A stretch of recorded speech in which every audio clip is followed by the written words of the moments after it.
talking to Tom O'Neill from cv.co.nz. Tom, kia ora, good morning. Morena, dear friend. A new year, a new you, and perhaps particularly when it comes to our personal brand as well, the way in which we present ourselves to potential employers or even perhaps our current employer. Look, absolutely. Your personal brand is really what you're known for. And so people will have that vibe about you. So, for example, Andrew, you've got a really strong brand.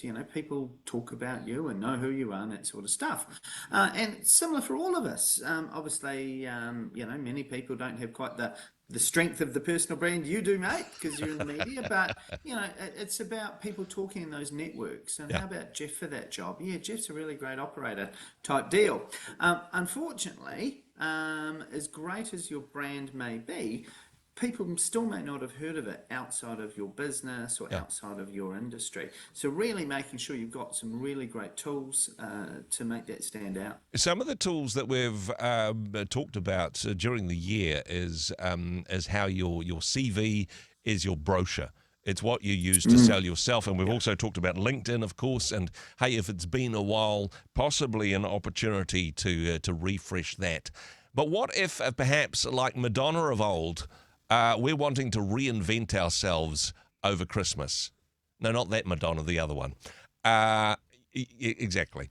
That perhaps we want to present ourselves differently than we've come to be known.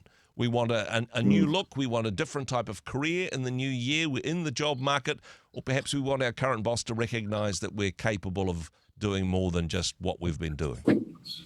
Yeah, look, absolutely. So, for example, internally in an organisation, what tends to happen, you employ Tom, you think, Tom's great. Sort of 4 years later, you kind of forget Tom's great. Tom's there, just does the job. Yeah. And so new opportunities come and go for poor Tom and, all these sort of things. So, this is the opportunity for the Tom I'm talking about here to just really take control of their brand internally in an organisation and really think about what they can do to just drum up a bit of excitement, I suppose, is probably a way to talk about it. Put your hand up for new projects. There's a new project kicking off for 25. Be that person. Yeah, look, I'll get involved. Or there's a new person wanting to, joining the team. Look, I'll be the person that'll train them in that new software system or coach or mentor them or whatever it is. Yeah. Those sort of things raise your flag and get people, particularly your boss, to remind you of your value. As well as that, is it just as simple sometimes as saying, you're very good at your job, but depending on the job, it wouldn't hurt to wear a clean shirt occasionally, to perhaps wear a suit jacket, get a haircut, to present yourself as you want to be perceived, a little bit of personal grooming PR? Look, 100%. Again, this is a real problem. We stay in a role, and over a period of time, we start in a suit, and then sort of a year later we're in a polo shirt and nice pants, and then sort of a year after that we're in sort of a t-shirt and some jeans.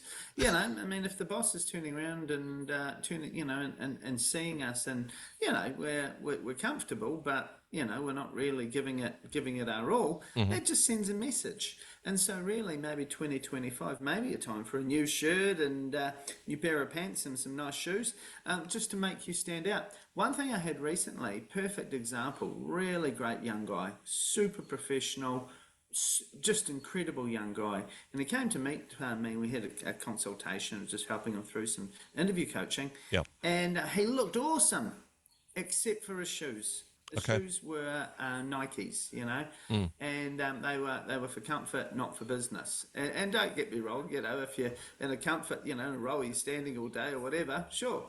But I never forget, from his ankles up, he looked $1 million. Yep. From his ankles down, he looked like he was out off to play basketball. And it just sends that message that, hey, look, I'm there, but I'm not quite there.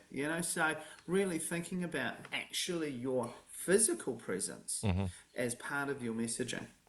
When it comes to that brochure, the CV, particularly if people are sort of thinking, hey, maybe I'm wanting to be doing something different in the new year. I suppose the Christmas break, a good time to think about that, to think about our achievements, to take a look at what our CV's looking like, perhaps get some professional input on that? Look, yeah, I mean, this is the time we have this break. You can sort of think about what have I done well this year? Again, setting up systems, putting new processes in place, coaching, mentoring, training others, being awarded further responsibility. We're not get a better job title or money, but it's just showing that further responsibility given by a boss. Setting up new systems to improve things, make things more efficient, save money, whatever it is. Detailing all of this. And that's the ammo you've got now to make you stand out in your Yep. CV, your LinkedIn profile, internal communications, internal discussions with your boss. These are the things that show that value. Now, standing out is the all-important thing, particularly in a tough job market, as we've talked about before. But I think also standing out within your current workplace, because I mean, it's almost like a problem of your own making. If you're really good at your job and quietly get on with it, people will either think, oh, who's that person again? Because you're not standing out, you're just doing your job without fuss, which is an ideal sort of employee. You want to reward that type of person, but also the problem is, gosh, they're so good at the job that they're currently doing, I'd need 3 people to replace them, and you end up not being able to move forward in your job. 2025, the year to stand out. Well, this is exactly as you say. You know, you've got Kendall who's just doing a fantastic job and great. And you kind of think, oh, gee whiz, I want to promote Kendall, but flip if I do, it's going to, oh, what do we do? That's terrible from an employment perspective. You should be honouring and valuing Kendall. So really, if I was in that position on Kendall, I'd be saying in 25, hey, look, boss, I'm, ready for some new challenges. I'm ready for some new responsibility.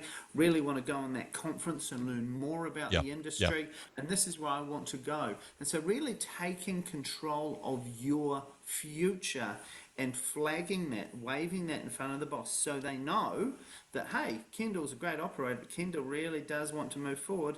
Kendall doesn't move forward in 25, I'm going to lose Kendall. That's the message we want to be sending, because we just don't want to be taken advantage of. We want to be someone who's respected in the organisation. And so again, just subtly flagging it, putting your hand up for staff, saying to the boss, this is where I want to go in the next couple of years, career-wise, just so you know, really, really important for that brand. And taking control of the way in which other people perceive you, or perhaps unfairly pigeonhole you in your work. A good opportunity to do that. Practice in front of the mirror over the holidays, and who knows? New year, new you could be possible. And hey, thoroughly recommend that you check out cv.co.nz. Certainly a help in that direction. Tom, thanks for what you do. Thanks for joining us. A real pleasure, my friend. God bless. Hey, thanks very much for joining us in the Rhema studio. Thanks very much for watching the interview. It's kind of nice to have an audience, actually. And if you did like what you watched, then do give us a like, do give us the thumbs up. And if you'd like to see more interviews like that one, or perhaps even better, subscribe and those interviews will come straight to you. Don't forget to turn on your notifications, and we'll see you in the next one. Cheers.